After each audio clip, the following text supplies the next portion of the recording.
take any more. A week. Of this. Of protests, rallies, and news crews with their vans and satellites and microphones. Of his sister, Savannah, locked in her room, refusing to speak to him. Of his grandmother, Maggie, in hers, sick with worry. Of finding, then losing, his bio-dad, the missing piece of his mother's story, and his own. Thomas was left to deal with it all, because he'd started it, and because he was a finisher, and most of all because it wasn't over yet.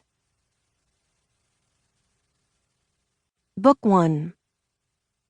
2 months earlier. 1. Maggie. If every home has a heart, my family's beats at our dining room table. Broad, sturdy, and claw-footed, it has been the McClare family gathering place for more than 120 years. My great-grandmother was a baby at that table. She learned to pray there, and keep her hands in her lap, and listen more than she spoke. Later, when my grandmother became a mother, she painted the bland maple wood a vibrant red and, in a quiet act of rebellion, told her daughter, "Growing up, I was taught that men carried the conversation and women carried the dishes. We're going to do things differently." Many years after that, when my mother brought the table into our house, she repainted it, but kept the striking color. "Brown would match the cupboards better," I suggested. My mother shook her head. "We keep it red for a reason," she told me. "It's a reminder that everyone has a voice, and every voice deserves a place at the table."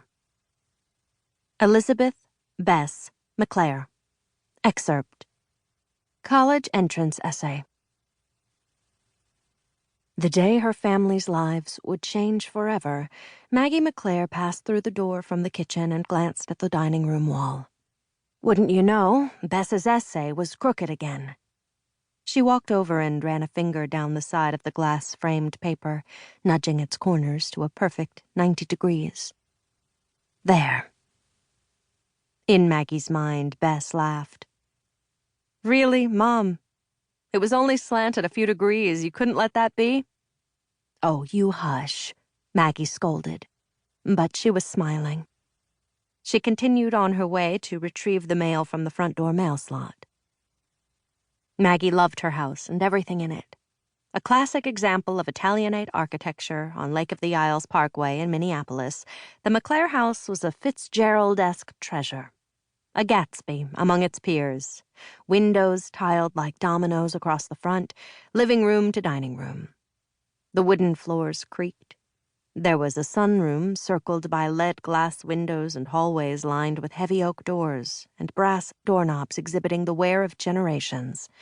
Only the kitchen had changed, and that, with its new appliances and upgraded sink, was merely a facelift on the house's roaring 20s aesthetic.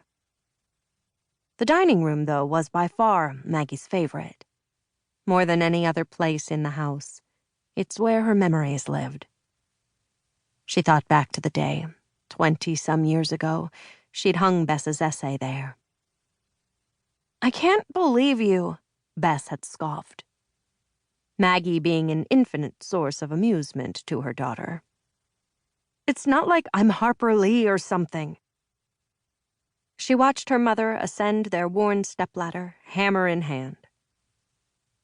"You wrote a beautiful testament to our values," Maggie explained, "and I love it." She drove a nail into the plaster with a swift 1-2. George had been there too, before he was only a memory.